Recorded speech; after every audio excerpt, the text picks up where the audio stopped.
आज गेलो होतो मार्केटमध्ये, तिथे दादूसाठी बॉडी लोशन बघितला आणि कृष्णालीसाठी.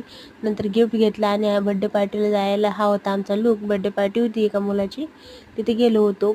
तिथं थोडक्यात कार्यक्रम होता, त्यामुळे आम्ही घरी येऊन जेवण बनवायचं राहिलं होतं. जेवण बनवलं. तर जेवणामध्ये मी आज पहिलंच बेत बनवला होता की ही मी भाजी बनवणार. यासाठी मसाला बनवला आहे. गोबीची खिसून घेतली चिरून, छोटी छोटी पीसेसमध्ये. लसूण ठेचून घेतला, जिरं पण त्याच्यामध्येच टाकलं, तेल गरम करायला ठेवलं. आता ही भाजी मी फर्स्ट टाईम बनवणार होती, कारण की यूट्यूबवर मी रेसिपी बघितली होती आणि मला असं वाटतं की काही वेगळं करावं म्हणून मी ही भाजी ट्राय केली होती.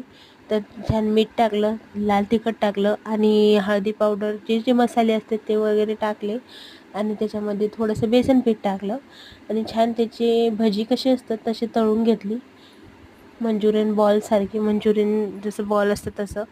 आता भाजी खरं सांगू का, खूप छान झाली होती बरं का. पण मला वाटतं की एवढी जास्त मेहनत आहे ना याला, खूपच जास्त मेहनत आहे. त्या हिशोबाने तर तेवढ्याही मेहनतीमध्ये आणि तेवढ्या ह्याच्यामध्ये तर कुठली बी छान, म्हणजे मी पनीरची भाजी याच्यापेक्षा जास्त फास्ट बनवू शकते. रोजचा असल्यामुळं का काय माहिती, पण हे असं बॉल तयार करून घेतले आणि नंतर तळून घेतले बघा. असं भाजीची रेसिपी बघूयात बाकीची. आणि छान ते मसाला जे असतो त्याचं काढला आणि त्याचा रस्सा बनवून घेतला होता. खूप छान झाला होता रस्सा पण. पण हे बॉल याच्यात लगेच नाही टाकायचे. बॉल जेव्हा जेवण करतो ना आपण त्यावेळेस टाकायचे, कारण की अगोदर जर टाकले ना तर ते एकदम सॉफ्ट होऊन जातील आणि ते काय अजिबात चांगले लागणार नाही. त्यासाठी मग भाजी करून ठेवायची आणि बॉल्स लास्टला टाकायचे. त्यानंतर मग मी भांडे वगैरे घासले आणि हे काम घेतलं हातात. ही कढई, आत्ता जी भाजी केली होती ही कढई खूप दिवस झाले अशीच होती, कारण की आता हिचं फक्त आम्ही पहिलं ना याच्यामध्ये सगळे आम्ही जेव्हा एकत्र होतो याच्यात होतो तेव्हापासून याच्यात तेलकट तळतोय, त्यामुळे ते तेलाचंच तेलसरच होऊन गेलेली.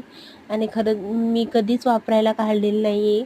जास्त करून मी तेलालाच वापरायची, कारण ती एकदम नॉनस्टिकसारखी झाली. त्यात काही तेलकट तळलं तरी बी ती एकदम चिपकत नाही आणि मग ती त्यामुळे तेलाने ती तशी झालेली होती. त्यामुळे मग आता मी भाजी वगैरे बनवायला घेते, तर त्यामुळे मी आता घासणार होती तिला छान.